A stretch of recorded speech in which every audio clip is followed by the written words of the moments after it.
I go back to the start of when I walked out of the courtroom after my attacker being handed down the sentence that was given, 3-year suspended sentence. And I think in that moment, I just felt like I had lost faith in humanity.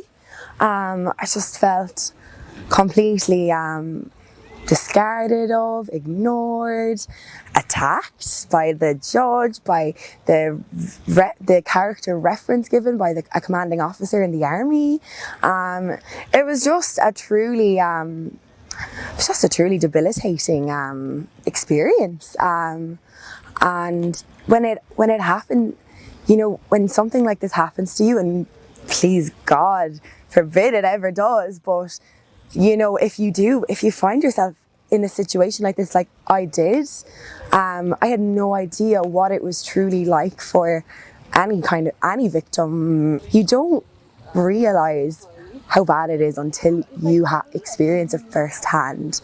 And sitting in that courtroom as the events unravelled, and you know, I was spoken to in a very, very condescending manner by the judge, and the reasons for the sentence given were just so difficult to grasp. I just felt like, why care about anything anymore? Why bother? Why keep going?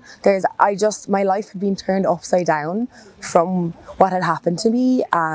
You know, I completely retreated into myself. I was just struggling to understand what had happened to me, why it had happened to me. Just so difficult. And I pushed myself into work.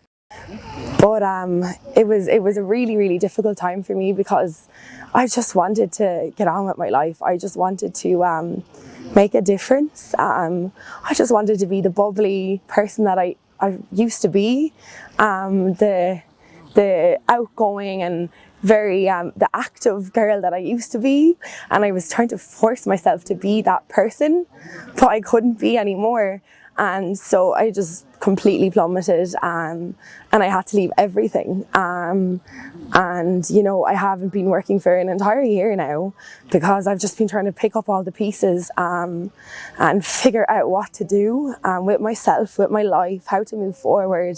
And I really felt like I've been in limbo for so long, and I felt just like I had no direction. And then when I started to get all this support, and so many people and so many victims and mothers and fathers and grandparents and people and children, and just coming from all walks of life and all corners of Ireland to like express how important what I'm saying is, how important the changes I'm calling for are.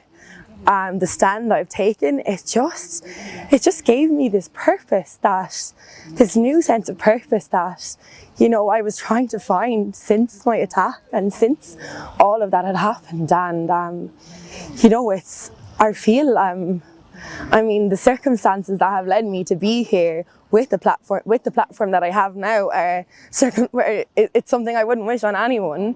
But because I'm here right now, and I've gone through all of that, and I've had that pain behind me, and I have all that learning behind me, I'm doing something positive with it now. And instead of letting that just slowly pull away from who I am and what I stand for, and I'm allowing that trauma, that pain, that fear, that frustration to be a motivating force, a driving force. So the DPP contacted me to inform me that they had decided to take the sentence that my attacker received and appeal it. They explained to me that they felt there was an argument there to argue unduly leniency, so like extreme leniency in the court of the law. And look, this is a small step towards a positive change, but this is on such a micro level.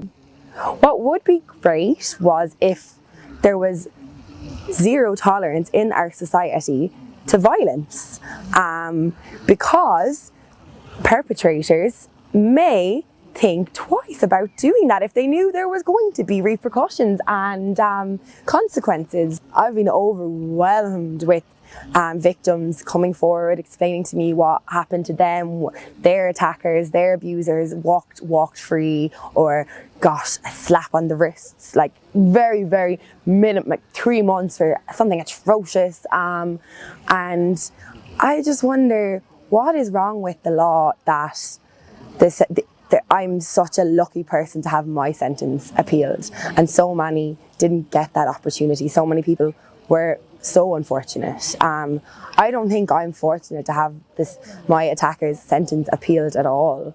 I think I'm unfortunate to have to be in a position to even need to speak up about this.